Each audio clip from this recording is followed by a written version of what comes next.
Today we're going to be reviewing the Mazda 3. Now, while most car reviewers would praise the Mazda 3 for its excellent handling characteristics and giving the Civic a run for its money, we're going to be taking a look under the hood and underneath the Mazda 3 to see what's inside and how it works. And we're going to start under the hood where we have Mazda's 2.5-liter Skyactiv G engine. This is a 4-cylinder engine situated transversely for front-wheel drive.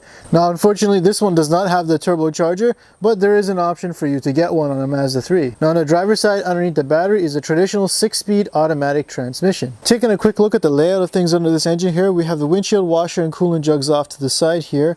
Over on this side we have the air box, the battery, the fuse box, and the ECU behind the battery, along with the master cylinder reservoir. Now we're going to start here with the air intake path. Now cool air is going to be drawn in from the front of the Mazda 3 and head into this air box to get filtered out. It'll then pass by this mass airflow sensor and then into this drive-by-wire throttle body and directly into this plastic intake plenum to get burned. There's no extra ducts or tracks, it's just a very simple setup. Continuing the theme of simplicity is changing the air filter. You just have to remove these two tabs here and then pop up the air box and remove the air filter. Now the air box itself is also pretty simple, although you do have this big resonator. It sits down in front of the transmission. Now with that air box out of the way, we have clear access to the drive-by-wire throttle body. There's also a manifold absolute pressure sensor down here.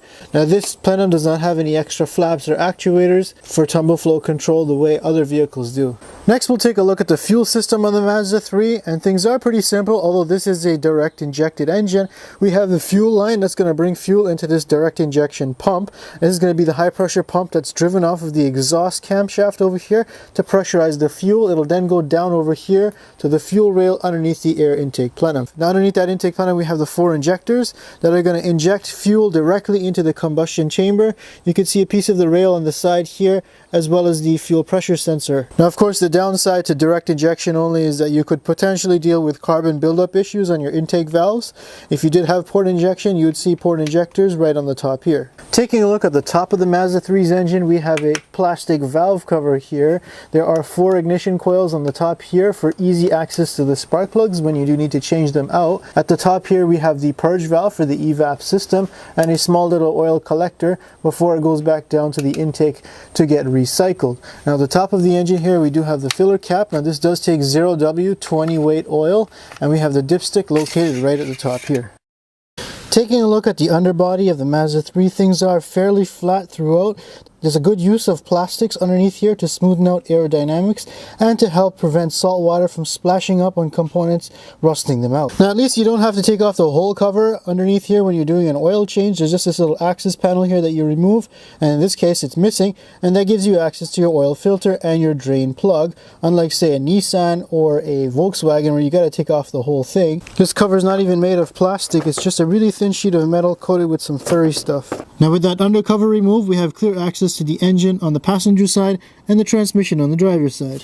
Now looking up at the oil pan, we have this oil level sensor over here, we have the drain plug located over here, and we have a canister style oil filter over here for quick and easy oil changes. Now the oil pan itself is pretty accessible all the way around here if you do need to change its gasket. Now this big plastic box underneath the intake manifold is actually the PCV system. The PCV valve is integrated into the block itself, and it'll then come out to this oil separator before directly venting into that intake manifold. Now looking off to the passenger side of the engine, underneath this cover here we have a timing chain, which is good because you don't have to change that over the life of the vehicle the way you would have to in a timing belt setup. Now this engine has dual overhead cams. We have the intake on the front here and the exhaust down at the back here. Now the intake side does have variable valve timing that's electronically controlled through this electric motor here that has a planetary gear set inside, and that's going to vary the phase of the intake camshafts relative to the crankshaft. Now on the exhaust side it uses variable valve timing, but it's a traditional oil control. Now the oil control valve is actually this one on top of the valve cover here. The oil control valve you see down there is for the cylinder deactivation system, this one here being for cylinder number 1. The deactivation solenoid for cylinder number 4 is located off on the exhaust side, somewhere behind this high pressure fuel pump. Now just in front of that timing cover is your drive belt setup. You can see this here is where the alternator is located. Now the tensioner for it is located down at the back there. It's actually best accessed from the side wheel well. Now removing the alternator here is pretty straightforward. You got a lot of room to work over here, and it's just 2 bolts that'll bolt it to the block. Now towards the firewall side of the engine, we do have a secondary accessory belt that powers the water pump. And here's a look at that drive belt setup from down below. You can see things are pretty tight between the frame rail and this AC compressor and the belt side of the engine. Now this AC compressor is pretty easy to change out. There's just a couple of bolts that hold it to the block. Luckily, in order to get the alternator out, you can get it out from the top and you don't have to remove this guy. And now we'll have a listen to a cold start.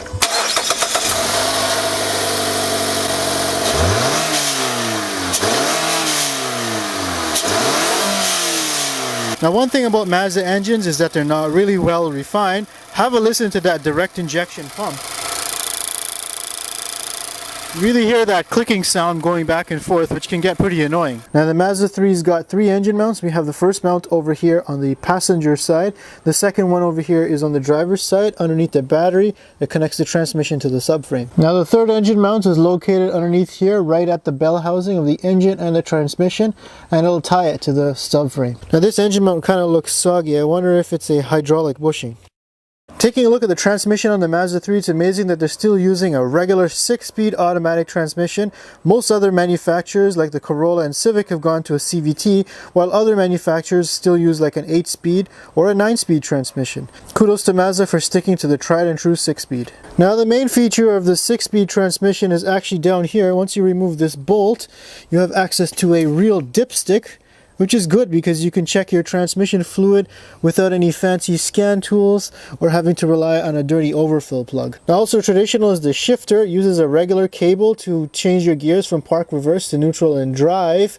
Some other vehicles are going to a fully electric motor to do that job. Now in front of the transmission we have its cooler, which is going to bring these coolant coming through these lines here to exchange warmth with the transmission fluid. Now if you look down, you can kind of see the bell housing, and this is where the starter motor is located. It's actually easier to service it from down below. Here's a look at that 6-speed automatic transmission from underneath. We do have a steel oil pan, which is pretty easy to access. We have a drain bolt on the bottom here, so that combined with the dipstick up above is going to make for some pretty easy transmission oil changes. Now just above the oil pan is the transmission cooler, and then just behind that here is the starter motor, so accessing it from the bottom here is definitely much easier. Now once that transmission is done changing through its 6 gears, it'll then send power out to the front differential located inside of this housing over here, and that'll then go out to each individual axle. Now some Mazda 3s do come with an all-wheel drive system, and that's why you have this big empty space inside of here, because this is where the transfer case would sit, and that would translate some of that power going from sideways to the longitudinal direction to a drive shaft that would lead down this tunnel here. Now if this was the all-wheel drive model, you would have that center differential run down the middle over here and come to a rear differential, which would be mounted on a subframe of some sort, and then the axles would go out to each wheel. This is the 2-wheel drive model, so things are pretty simple. You have the 4 bolts there for your hub, so you don't need a press in order to change wheel bearings. Overall, under the hood of the Mazda 3, things are pretty easily laid out to maintain. There's not too many hoses, wires, or electronics that you couldn't figure out. Now over here on the driver's side, we do have the battery and we have the fuse box. Now the fuse box is easy to access and things are pretty nicely labeled. Now at the back here we have the ECU. Now typically I don't like ECUs in the engine bay because of heat cycling and collision damage, but I like how Mazda's put it right up against the firewall here where it's well protected away from any collision damage.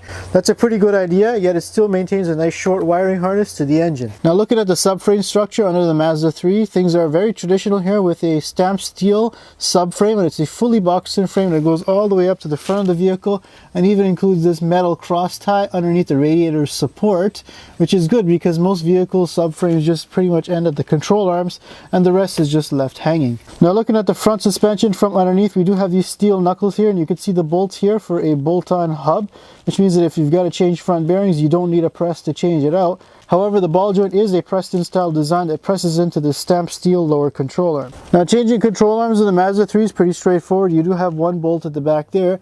However, the one bolt at the front here is pretty close to this transmission pan, so you might have to jack up the transmission slightly in order to get it out, at least on the driver's side. Overall, though, underneath here, things are pretty simple, and I'm actually surprised that there's not too much surface rust, especially for being a 1-year-old Mazda compared to some other Mazdas I've reviewed. The only thing I see here is that although you do have a splash guard, a lot of the stuff here is getting splashed with mud water, so I don't really know the effectiveness of it. Looking at the front suspension on the Mazda 3, things are very traditional here, where we have a McPherson strut suspension here that comes down to a steel steering knuckle. Now the joint between the strut and the steering knuckle uses a pinch bolt, which is known to rust in there, so when you do have to replace the strut, it's really hard to get out. Make sure you rust proof your car. And from the back here, we can see the stamped steel lower control arm with your inner and outer tie rods. Here we have the stabilizer link that joins up with the strut over here and to the sway bar, which goes over to the other side. Now one interesting thing is Mazda's got this little rubber weight on here for resonance and vibration damping. Now the lower ball joint also uses this pinch bolt design into a steering knuckle, so that could definitely get stuck when it's time to replace that ball joint. Now overall, having a McPherson strut suspension is going to be a pretty good idea for an economy car because it's going to be pretty cheap to maintain and easy to work on down the road. Now although a McPherson suspension isn't going to be the best in terms of handling, the Mazda 3 has done it pretty good and shows that you can definitely do a lot with very little. I think someone's been having too much fun with this Mazda. Now taking a look at the rear suspension, this is where Mazda has cut costs. Instead of using a multi-link suspension like previous generations or like the competing Civic and Corolla, they actually use a twist beam design. This is a much cheaper design to manufacture, but it does have negative effects on handling. Now for the twist beam design, we have a torsion beam that runs from this side over to the other side. Now this is a dependent suspension system, so the effect of one wheel moving up and down is going to affect the other side, and the difference between them is going to cause torsion in this torsion beam. Now a torsion beam, being very simple in nature, is just connected to the body at these two bushings, one on this side and one at the other side. We have this spring here that connects the body to the actual torsion beam at the bottom here. Now at the back here we have the shock absorber that'll attach down to that torsion beam. Now taking a look behind this torsion beam here, you can see that the beam actually has a pit over here where the spring seats, and then it also has the attachment point for the shock absorber, and that also forms part of the knuckle itself, so it's all one piece of stamped steel. There's no separate cast steel piece for these knuckles. Now of course the best part of a twist beam design is that it's very simple to work on.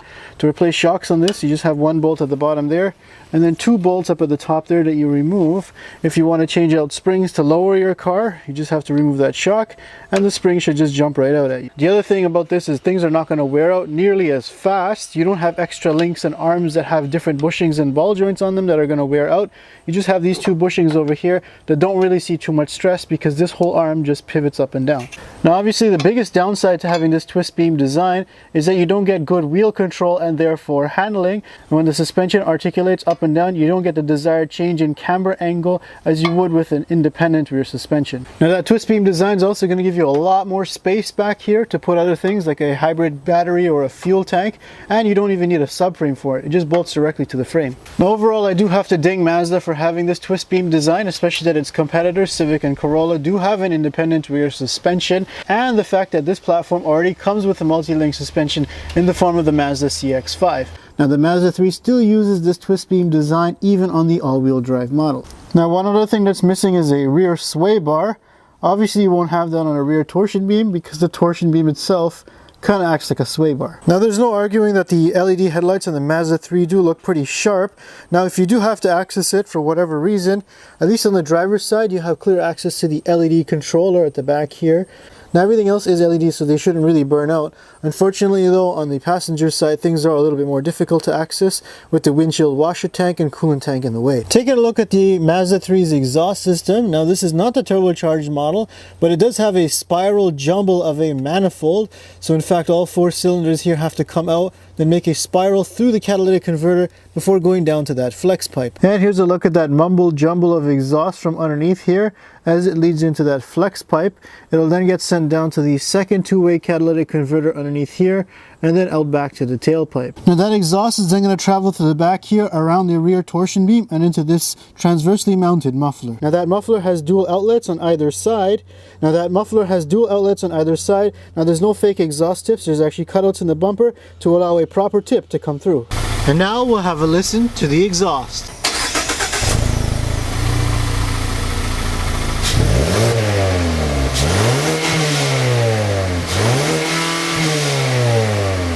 Next we're going to take a look at the Mazda 3's cooling system.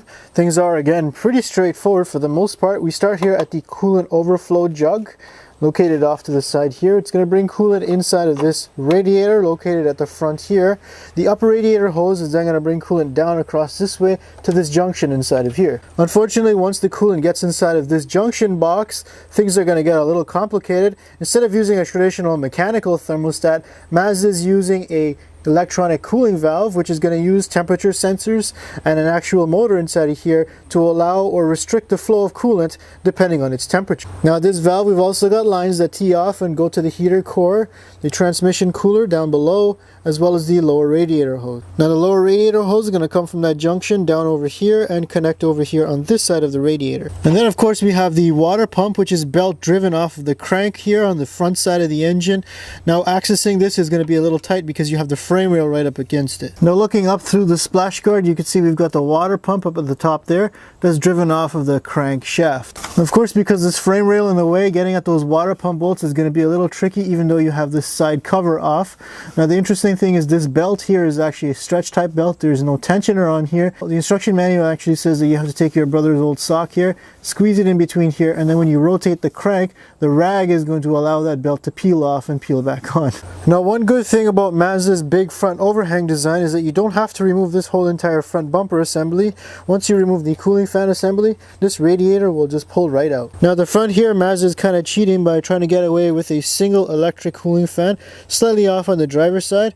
On the passenger side, things are just blocked off. And here's a look at the cooling fan setup from underneath. Once again, you can see the fan mostly on the driver's side, while the passenger side is more or less left blank. Now Mazda is also very nice to give you a radiator drain port, so you don't have to remove the hose just to drain the coolant. Now if you thought that this big grill that Mazda is using is great for cooling, well, most of it is actually blocked off. And the parts that aren't blocked off are just blocked off by the bumper rebar, so you really aren't getting much air in there from the upper grill. Now at the bottom here we have these active grill shutters, and that's there to balance aerodynamics with cooling capacity. Next we'll take a look at the Mazda 3's braking system, and we'll start here at the master cylinder. It's got a little bit of a weird shaped reservoir that does go back to a traditional brake booster sitting behind here. Now that brake booster is vacuum powered, but the vacuum, if you follow the line, actually comes to this vacuum pump, which is driven off of also the exhaust camshaft, same like the high pressure fuel pump. Following the master cylinders line across the firewall leads you over to the ABS module underneath this windshield cowl here. Now this is responsible for any traction, stability control, as well as any autonomous braking features that this car comes with. Speaking of autonomous braking features, we have the radar sensor, which is in behind this Mazda logo. That's why this logo is nice and flat. Now having it there is better than having it down below here like some manufacturers do, where it could easily get hit by a runaway Thanksgiving turkey. Speaking of getting hit, most manufacturers would be wise to cover up the area behind the bumper rebar. Now in this case, they actually use grill to cover the bumper rebar. So if you were to take an impact, you have to break this grill before it bounces off that rebar.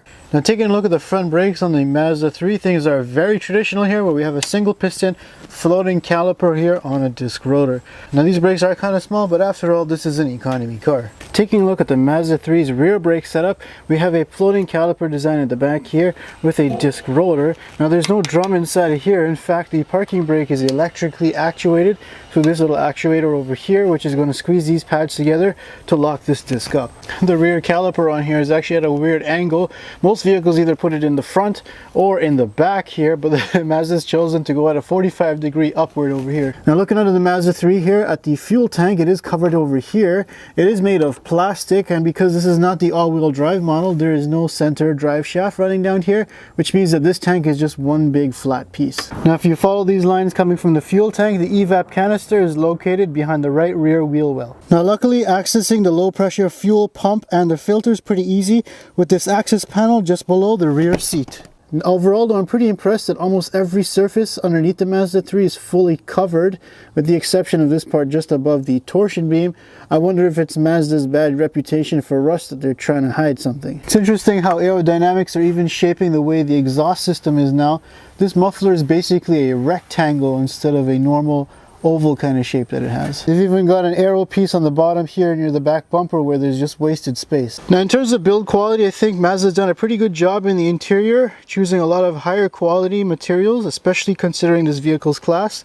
There's a lot of soft touch materials throughout the whole cabin. Now of course, if you want to nitpick, you can find some first year quality issues, such as the chrome here peeling off on the grille and some of these pieces here being a little loose. But what really matters is what's under the hood, and I think Mazda's done a really good thing here by using a tried and true powertrain with just a simple naturally aspirated 4-cylinder and an automatic transmission, and it still manages to give you good power and still be relevant today. I'm looking at you, Nissan Sentra. Now overall, I think Mazda's got a really good formula by giving you a fresh interior and exterior design with internals that are going to last you a really long time and be very sensible to work on, especially for a non-luxury car in this class. Now the only thing I'd wish for is if Mazda could offer a faster version with an independent rear suspension. I think that would really knock the Civic Type R and Corolla S out of its class. And now it's time for you guys to tell me in the comment section down below, what do you think of the Mazda 3? Do you think that it's time for Mazda to update some of the stuff under the hood, or should they just leave it as is and it's a pretty good contender? Now make sure you follow me on Instagram to find out what the next car review is going to be, and subscribe for more videos just like this one.